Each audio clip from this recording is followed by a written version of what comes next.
এই ভিশনও শেয়ার করা যাবে না কারোর সাথে। আপনারা তো ব্যবসায়ী মানুষ, টিপস শিখাই দেয় কিছু। প্রথম লেসন হচ্ছে সূরাত ইউসুফ থেকে যে স্বপ্ন কারোর সাথে শেয়ার করতে নেই। স্বপ্ন যেটা মানুষ ঘুমিয়ে ঘুমিয়ে দেখে। প্রথম কথা হচ্ছে যে আয়াতটা দিয়ে শুরু করেছি, আল্লাহ তাআলা বলছেন নাহনু নাকুসু আলাইকা আহসানাল কসসি বিমা আওহাইনা ইলাইকা হাযাল কুরআন ওয়া ইন কুনতা মিন ক্বাবলিহি লামিনাল গাফিলিন। নবী হে, আমি কোরআন থেকে ওহির মাধ্যমে, ওহি হচ্ছে সিক্রেট মেসেজ, এই সিক্রেট মেসেজের মাধ্যমে আপনাকে সবচাইতে শ্রেষ্ঠতম একটা গল্প শোনাচ্ছি। সূরা ইউসুফ হচ্ছে কোরআনের সবচাইতে শ্রেষ্ঠতম গল্প। এই পৃথিবীতে যত গল্প হতে পারে, আপনারা রবীন্দ্রনাথ পড়েছেন, আপনারা বঙ্কিমচন্দ্র চট্টোপাধ্যায় পড়েছেন, আপনারা কেউ শেক্সপিয়ার পড়েছেন, আপনারা গোটা বিশ্বের বড় বড় সাহিত্যিকদের বই পড়েছেন। যত সাহিত্য হতে পারে, যত স্টোরি হতে পারে, যত গল্প হতে পারে, এমনকি কোরআনের অন্যান্য গল্পগুলোর চেয়েও এটা শ্রেষ্ঠ, অনন্য, অনবদ্য, আনপ্যারালাল। একটা গল্প যে কত নান্দনিক হতে পারে, একটা গল্প কত জীবন্ত হয়ে মানুষের চোখে ধরা পড়তে পারে, সেটা আল্লাহ তাআলা শব্দের, আরবি শব্দের বুননে, ভাষার প্রাঞ্জলতা এই সূরাতে ফুটিয়ে তুলেছেন। এত সুন্দর একটা গল্প আল্লাহ তাআলা বলছেন আহসানুল কসাস, মানে সবচাইতে শ্রেষ্ঠ গল্প নবী হে আপনাকে শোনাচ্ছি। গল্পকে আরবিতে বলে কিসসা, এর প্লুরাল হচ্ছে কসস। তো কিসসা বললেই মনে করবেন না যে এটা খারাপ জিনিস। অনেকে বলে আরে উনি তো কোরআন হাদিস দিয়ে কিছু বলে না, খালি কিচ্ছা বলে। কিসসা কিন্তু কোরআনে এসেছে, অনেক নবীর কসস কোরআনে এসেছে। তো সেটা যদি কোরআন থেকে কিচ্ছা হয় বা ঘটনা হয়, স্টোরি টেলিং হয়, দ্যাটস গুড, অ্যাপ্রিশিয়েটেড, রেকমেন্ডেড। তো আল্লাহ গল্প কেন বললেন কোরআনে, এবং শ্রেষ্ঠ গল্প পরে আল্লাহ তাআলা স্টেটমেন্ট দিলেন আহসানাল কসাস, সবচেয়ে শ্রেষ্ঠ গল্প ইউসুফের গল্প। কারণ কি? কারণ গল্প মানুষকে আকৃষ্ট করে। গল্প মানুষকে কি করে? আকৃষ্ট করে। অনেক সময় দেখা যায় যে আমরা যখন তাত্ত্বিক কথা বলি, মানুষ হাই তোলে, কেউ এদিক সেদিক তাকায়, একটা ঝিমুনি ঝিমুনি ভাব। কিন্তু যখন ঘটনা বলি, একটা গল্প যখন শুরু করি, তখন একেবারে নড়ে চড়ে বসে সবাই, মানে কি হইলো দেখি, শেষ পর্যন্ত কোথায় যেয়ে ঠেকে।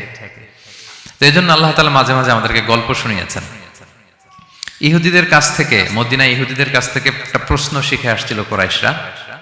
ওই প্রশ্নটা রাসূল সাল্লাল্লাহু আলাইহি ওয়াসাল্লাম করেছিল যে বনি ইসরাইলের, হে মুহাম্মদ, বনি ইসরাইলের লোকেরা তো থাকতো কানাআনে, মানে প্যালেস্টাইনে, তো বনি ইসরাইল মিশরে আসলো কিভাবে? তুমি যদি সত্য নবী হও বলো।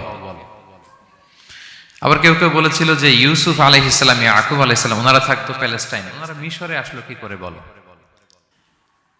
আবার সাহাবারা মাঝে মাঝে মক্কায় বলতেন ইয়া রাসূলুল্লাহ, শুধু জান্নাত জাহান্নামের আয়াত, আখিরাতের আয়াত, তাওহীদ শিরকের আয়াত, এগুলো আমাদেরকে বলা হয়, কোনো ঘটনা কোরআনে বলা হয় না কেন? আমাদেরকে যদি একটা ঘটনা শোনাতেন আমরা ইন্সপায়ার্ড হতাম।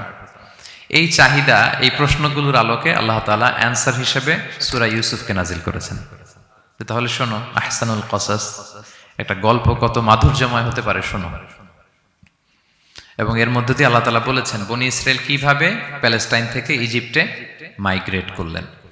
এভাবে অনেক নবীদের ঘটনা আল্লাহ তাআলা কোরআনে আমাদেরকে শুনিয়েছেন। আল্লাহ তাআলা বলছেন রুসুলান কদ কসাসনাহুম আলাইকা মিন ক্বাবলু ওয়া রুসুলাল লাম নাকসুসহুম আলাইক। অনেক নবীর ঘটনা হে নবী আপনাকে আমি শুনিয়েছি, আবার অনেক নবীর ঘটনা আমি শোনাইনি। তো যেগুলো আমি শুনিয়েছি এগুলো আবার আপনি আপনার উম্মতদেরকে শোনান। ফাকসুসিল কসাসা লাআল্লাহুম ইয়াতাফাক্কারুন। আপনি এই কিচ্ছাগুলো, ঘটনাগুলো আপনার উম্মতকে শোনান, যাতে করে তারা চিন্তাশীল হতে পারে। তাহলে এটা হচ্ছে ইন্ট্রোডাক্টরি ডিসকাশন, প্রাথমিক কথা, যে গল্প মানুষকে আকৃষ্ট করতে পারে, এজন্য গল্প মানুষের মনে দাগ কাটে, এবং একটা গল্প কত পাওয়ারফুল হতে পারে, নান্দনিক হতে পারে, এটা এই সূরার মধ্য দিয়ে আল্লাহ তাআলা আমাদেরকে বুঝিয়েছেন। আমরা কিন্তু প্রায় মহামানবদের গল্প শোনাই, সফল মানুষদের গল্প শোনাই। মিডিয়াতে মাঝে মাঝে দেখবেন যে কিছু প্রোগ্রাম করে যে সফল মানুষদের গল্প। তো গল্পগুলো কেন বলে? তাদের সফলতার গল্প শুনলে নিজেরও সফল হতে মনে চায়, মানুষ মোটিভেটেড হয় সফল মানুষের স্টোরি শুনলে।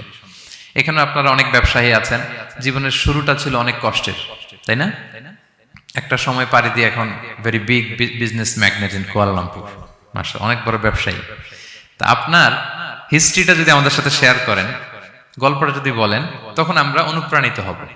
এজন্য আল্লাহ তাআলা কোরআনে আমাদেরকে গল্প শোনান।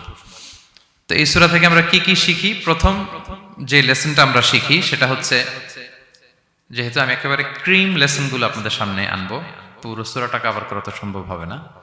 প্রথম লেসন হচ্ছে সূরাত ইউসুফ থেকে যে স্বপ্ন কারোর সাথে শেয়ার করতে নেই। স্বপ্ন যেটা মানুষ ঘুমিয়ে ঘুমিয়ে দেখে, এটাও স্বপ্ন। আবার আরেকটা আছে যেটা মানুষকে ঘুমাতে দেয় না, ওইটাও স্বপ্ন। স্বপ্ন যেটা মানুষ ঘুমায় দেখে, এটাও স্বপ্ন। আবার যেটা পাবার আকাঙ্ক্ষা মানুষকে ঘুমাতে দেয় না, ওইটাও কি স্বপ্ন। ওটার ভিশন বলে। এই দুইটার একটাও কারোর সাথে শেয়ার করতে নেই। ঘুমের স্বপ্নও শেয়ার করবেন না, আর আপনার যে লং ভিশন ওইটাও শেয়ার করবেন না কারোর সাথে। এটা হচ্ছে প্রথম লেসন, স্বপ্ন শেয়ার করতে নেই। ছোট্ট ইউসুফ আলাইহিসসালাম স্বপ্ন দেখলেন 11টা তারা, চাঁদ, সূর্য ওনাকে সেজদা করতেছে। এই স্বপ্ন দেখি তার বাবার সাথে শেয়ার করলেন, ইয়াকুব আলাইহিসসালামের সাথে। ইয়াকুব আলাইহিসসালাম বললেন, লা তাকুসুস রুইয়াকা আলা ইখওয়াতিকা ফায়াকিদু লাকা কাইদা।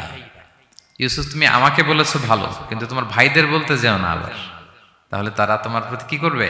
জেলাসি করবে, ষড়যন্ত্র করবে। আর নি'মাতু মাহসুদা, এটা পৃথিবীর চিরাচরিত নিয়ম। আপনি যদি কোনো ব্লেসিংস পান আল্লাহর পক্ষ থেকে, অন্যদের চেয়ে আপনি একটু ডিফারেন্ট হন, আপনার অনেক কিছু থাকে, এটা সবার ভালো লাগবে না। আপনার ভালো জিনিস সবার ভালো লাগবে না। আপনার এই ভালো জিনিসের কারণে অনেকে আপনাকে ঘৃণা করবে। সো স্পেশালি যদি কোনো ভালো স্বপ্ন দেখেন, এট দ্য সেম টাইম খারাপ স্বপ্ন যদি দেখেন, এটা আপনি শেয়ার করবেন না কারোর সাথে। কারণ স্বপ্ন এটা কেবলমাত্র মন মস্তিষ্ক প্রসূত কোনো বিষয় না। মুমিন জীবনে এটা অনেক অর্থবহ। মাঝে মাঝে স্বপ্নের মাধ্যমে আল্লাহ মানুষকে বার্তা দেয়, ইলহাম পাঠায় স্বপ্নের মধ্য দিয়ে। এজন্য বিজ্ঞ, প্রাজ্ঞ, শুভাকাঙ্ক্ষী কাউকে শেয়ার করা যায়। যার জ্ঞান নেই বা ব্যক্তিগত জীবনে পাপী, ভালো মানুষ নয় বা হিংসুক টাইপের, এদের কাউকে আপনার কখনো স্বপ্ন শেয়ার করবেন না। ভালো স্বপ্ন দেখলে শুকরিয়া করবেন আল্লাহর, আলহামদুলিল্লাহ, আল্লাহ কবুল করো। খারাপ স্বপ্ন দেখলে পানাহা চাবেন আল্লাহর কাছে। সুনানে তিরমিজিতে একটা বাব আছে, একটা চ্যাপ্টার, বাব লা তাকুসুর রুইয়া ইল্লা আলা আলিম আও নাসিহ। ভালো আলেম অথবা শুভাকাঙ্ক্ষী ছাড়া স্বপ্ন কাউকে বলতে যেও না, এই অনুচ্ছেদের নাম। এরপর এর কারণটা কি? কারণটা হচ্ছে ফাইন্না রুইয়া তাকাউ আলা মা তুআব্বার। স্বপ্নের ব্যাখ্যা যেমনটা করা হয় তেমনটাই হয়। আপনি একটা স্বপ্ন দেখলেন, একজনকে একটা বললেন, সে হুট করে একটা ব্যাখ্যা দিয়ে দিল, ওইটাই হয়ে যাবে। এটা আপনার জন্য ভয়ঙ্কর হয়ে যেতে পারে। লা ইউহাদ্দিসু বিহা ইল্লা লাবিবান আও হাবিবা। আপনার শুভাকাঙ্ক্ষী, আপনার বন্ধু, আপনার ভালো চায়, এদেরকে বলতে পারেন। কিন্তু যার এই ব্যাপারে জ্ঞান নেই, হুটহাট করে ব্যাখ্যা করবে, এরকম কাউকে বলা যাবে না। কারণ যেমন ব্যাখ্যা করা হবে তেমনটা হবে। ইউসুফ আলাইহিসসালাম ভালো স্বপ্নের ব্যাখ্যা জানতেন, ইয়াকুব আলাইহিসসালাম ভালো স্বপ্নের ব্যাখ্যা জানতেন, আল্লাহ রাসূল সাল্লাল্লাহু আলাইহি ওয়াসাল্লাম ভালো স্বপ্নের ব্যাখ্যা জানতেন। আবু বকর রাদিয়াল্লাহু তাআলা আনহু সাহাবীদের মধ্যে সবচেয়ে ভালো স্বপ্নের ব্যাখ্যা জানতেন।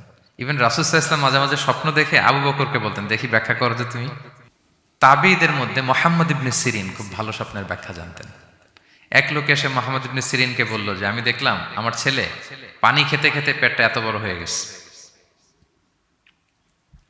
এই একই স্বপ্ন আরেকটা লোকও দেখলো, দেখে এক মূর্খের কাছে জিজ্ঞেস করলো। সে বলল, সর্বনাশ, এত বড় পেট হয়ে গেছে, তোমার ছেলে তো মারা যাবে। ঠিকই কদিন পরে ছেলেটা মারা গেল। আর একই স্বপ্ন দেখে এই লোক মুহাম্মদ ইবনে সিরিনকে জিজ্ঞেস করেছিল, উনি বলেছেন যে তোমার ছেলে তো অনেক বড় আলেম হবে। ঠিক তাই হয়েছে, ওই ছেলে অনেক বড় আলেম হয়েছে। তো ফাইন্না রুইয়া তাকাউ আলা মা তুআব্বার। স্বপ্নের ব্যাখ্যা তেমন হয় যেমন এটার ব্যাখ্যা করা হয়।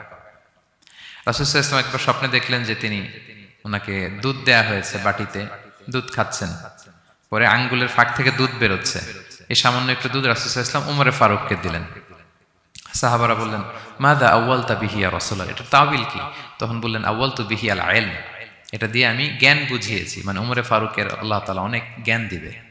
স্বপ্নে কেউ দুধ খাচ্ছেন, এটা আপনার জ্ঞানের প্রতীক। রাসূল সাল্লাল্লাহু আলাইহি ওয়াসাল্লাম স্বপ্নে দেখলেন লোকজন দাঁড়ানো, কারো গায়ের জামা এতটুকু, কারো এতটুকু, কারো হাঁটু পর্যন্ত, আর উমরে ফারুক জামা একেবারে টেনে হিচড়ে যাচ্ছে। তো সাহাবারা বললেন, মাযা আউয়ালতু বিহি ইয়া রাসূলুল্লাহ, এই স্বপ্নের তাওয়িল কি, ব্যাখ্যা কি? রাসূল সাল্লাল্লাহু আলাইহি ওয়াসাল্লাম বললেন, আউয়ালতু বিহি আদ-দীন আত-তাকওয়া, এটা দ্বারা আমি দিনদারি বুঝিয়েছি। মানে উমরে ফারুকের দিনদারি অনেক বেশি। স্বপ্নে কেউ ছোট জামা দেখলে তার দিনদারি কমতেছে, এটার একটা আলামত। তো এই জন্য হুট করে স্বপ্নের কথা কাউকে শেয়ার করতে নেই। রাসূল সাল্লাল্লাহু আলাইহি ওয়াসাল্লাম ফজরের সালাতের পরে মসজিদে নববীতে সালাম ফিরিয়ে সাহাবাদের দিকে মুখ ফিরিয়ে বসতেন, তাসবিহ পড়তেন, এরপর জিজ্ঞেস করতেন, হাল রাআ আহাদুম মিনকুম আল বারিহাতা রুইয়া, গত রাতে কেউ কোনো স্বপ্ন টপ্ন দেখেছে নাকি? তো তখন সাহাবারা এই স্বপ্ন বলতেন, রাসূল সাল্লাল্লাহু আলাইহি ওয়াসাল্লাম ব্যাখ্যা করতেন। সুবহানাল্লাহ, কত সৌভাগ্যবান ছিলেন তারা। তাহলে স্বপ্ন বলা যাবে নাকি কাউকে? শুধু মুরাদ ভাই বলবে না, বাকিরা বলবে? স্বপ্ন বলবেন কাউকে না। খুবই শুভাকাঙ্ক্ষী, আপনার একেবারে ক্লোজ ফ্রেন্ড, তাকে বলতে পারেন। আর অনেক বড় আলেম যিনি ভালো ব্যাখ্যা করতে পারবেন, আপনাকে গাইড করতে পারবেন, তাকে বলবেন। এছাড়া বলা যাবে না। আর খারাপ স্বপ্ন তো বলাই যাবে, আল্লাহ তাআলার কাছে পানা চাইতে হবে। তাহলে ঘুমিয়ে ঘুমিয়ে যেটা দেখি এটা কারোর কাছে বলা যাবে না। আর যেটা পাওয়ার আকাঙ্ক্ষা মানুষকে ঘুমাতে দেয় না, ওইটাও একটা স্বপ্ন। বলে না যে আমার জীবনের স্বপ্ন আমি এটা করব, এটাও স্বপ্ন। এই ভিশনও শেয়ার করা যাবে না কারোর সাথে। আপনারা তো ব্যবসায়ী মানুষ, টিপস শিখাই দেয় কিছু। বিশাল বড় একটা কিছু প্রজেক্ট নিছেন, শুরু করার আগে আপনি বলে ফেলছেন, শেষ, আর এটা হবে না। দেখবেন যে এখান থেকে কনস্পিরেসি, ওইখান থেকে শত্রুতা, ওইদিকে এটা করছে ওইটা করছে, আপনি আর আগাতেই পারবেন না। দুঃখজনক হলেও সত্য, আমরা বাংলাদেশিরা তো এগুলোতে অভ্যস্ত। সবার মধ্যে কম বেশি জেলাসি কাজ করে ন্যাচারালি, আমাদের বাংলাদেশিদের এটা আরো বেশি। আমি আমার প্রায় আলোচনাতে বলি যে আমাদের জাতীয় খেলা হাডুডু হওয়ার কারণ হচ্ছে এই খেলার ধরনটাই এমন। একজন সামনে যেতে চায়, 10 জন পা ধরে পিছনে টানতে চায়। তো একটা গল্প শুনেছিলাম এরকম, যে এক লোক জাহান্নাম ভিজিট করতে গেছে। এক এক দেশের লোকদের জন্য এক এক জাহান্নাম, প্রত্যেক জাহান্নামের উপর একজন রক্ষী ফেরেশতা। তো দেখতেছে যে একটা জাহান্নামের আশেপাশে কোনো রক্ষী ফেরেশতা নেই। তো বললো যে সব জাহান্নামের উপরে রক্ষী ফেরেশতা যাতে বেরোতে না পারে কেউ, এই জাহান্নামের কোনো রক্ষী ফেরেশতা নাই কেন? এটা কোন দেশের? বলতেছে এটা বাংলাদেশের জাহান্নাম। কেউ যদি কোনো রকম বেরোইতে চায়, বাকিরা টেনে আবার ঢুকায় ফেলবে, বেরোয়া যাবে না এখান থেকে। তো এটা নাকি বাংলাদেশের জাহান্নাম। এটা জাস্ট একটা মজার ছলে গল্প করলাম আর কি। তা আপনি আপনার ভিশন শেয়ার করলে বিপদে পড়ে যাবেন। আপনি প্রপার হোমওয়ার্ক করবেন, গ্রাউন্ড ওয়ার্ক করবেন, কাউন্সিলিং করবেন, প্রজেক্ট দাঁড় করাবেন, লঞ্চিং প্রোগ্রামের দিন সবাইকে জানাবেন। সব রেডি, এবার আর কেউ কিছু করতে পারবেন, এটা দাঁড়ায় গেছে, সব রেডি আমার। লঞ্চিং জাস্ট একটা ফর্মালিটিস, তারপরে আমার কাজ শুরু হবে। কিন্তু আপনি আগেই যদি সবাইকে জানায় ফেলেন, হবে এটা? হবে না। এটা হচ্ছে 1 নাম্বার লেসন, স্বপ্ন শেয়ার করতে নেই। এই লেসনটাকে ক্লিয়ার প্রিয় ভাই এবং বোনেরা?